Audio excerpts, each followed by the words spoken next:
Shake your hand. There you go. Thank you. You weren't expecting this, were you? Not at all. I had no idea this was going to happen. I had no idea this was going to happen. Oh, shit. How do we do it? All the world's a stage. And all the men and all the women are merely players. They have their entrances and their exits, and one man in his time plays many parts. And here's my part now, to speak on stage in front of all of you guys. I want to give a big shout out to actually everyone whose first time speaking today was today. So I want to clap for that, because that was amazing. I wish I had that courage 16 years ago when I sat in the corner of a room, given 10 minutes to prepare something, and rocked back and forth having a panic attack, sweating, and refusing to go on the stage because of that fear.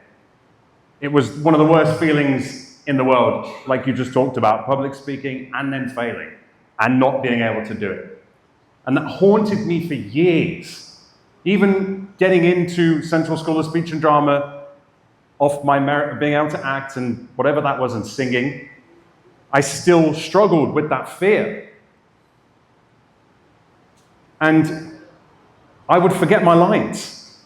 And I always said to myself, I never forgot a line that I wrote myself, but I always forget other people's lines. Really struggled with that. To the point where it was bullied into me for the next 3 years that I was the guy who forgot his lines. And here I am winging it on stage right now, not knowing what I'm about to say next. I think this comes down to when I was about 10 years old. On that camera, there is a photo of me dressed as Captain Hook.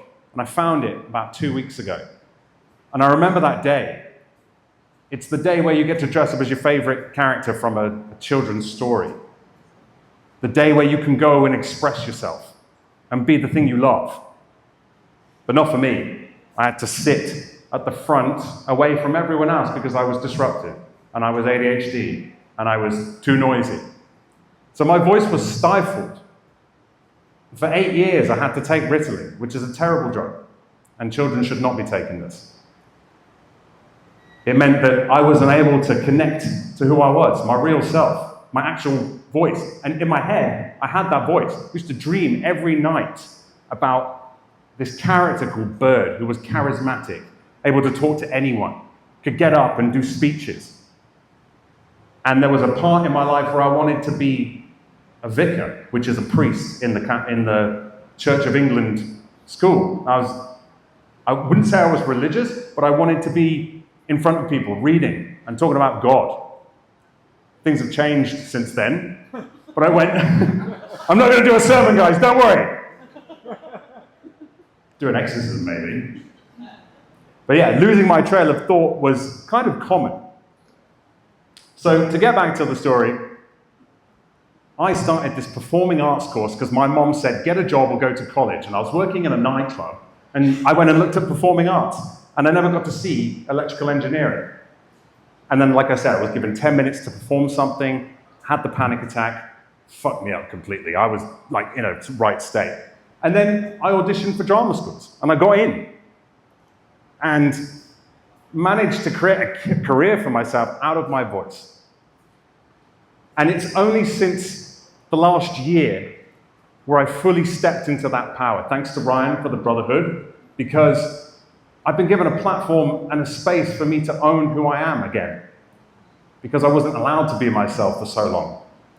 And refinding my own voice, doing things that I never did during my acting career because of fear of being on camera. I was an actor scared of being on camera. And oh, how the tables have turned. I had a rash all over my face. I refused to do self-tapes for things. I never got my part in Game of Thrones. I was gutted. Never got my job in Bridget Jones Goes to the whatever she went to. The part went to Ed Sheeran. So that ruined my career, thanks to that guy. So now I find that I don't even need this because I can connect to here. I support myself and I can fill a room with my voice. And I'm here, present with you guys now. And I want to say thank you for listening because I was not prepared. But I want to prove to you that you have the ability to fill a room with your own voice without one of these. This is just an amplifier. Oh, I turned it off. The show must go on, guys. And each of you have a diaphragm. I just want you to put your hand on your belly right now. And just breathe into your hand. Really push it out.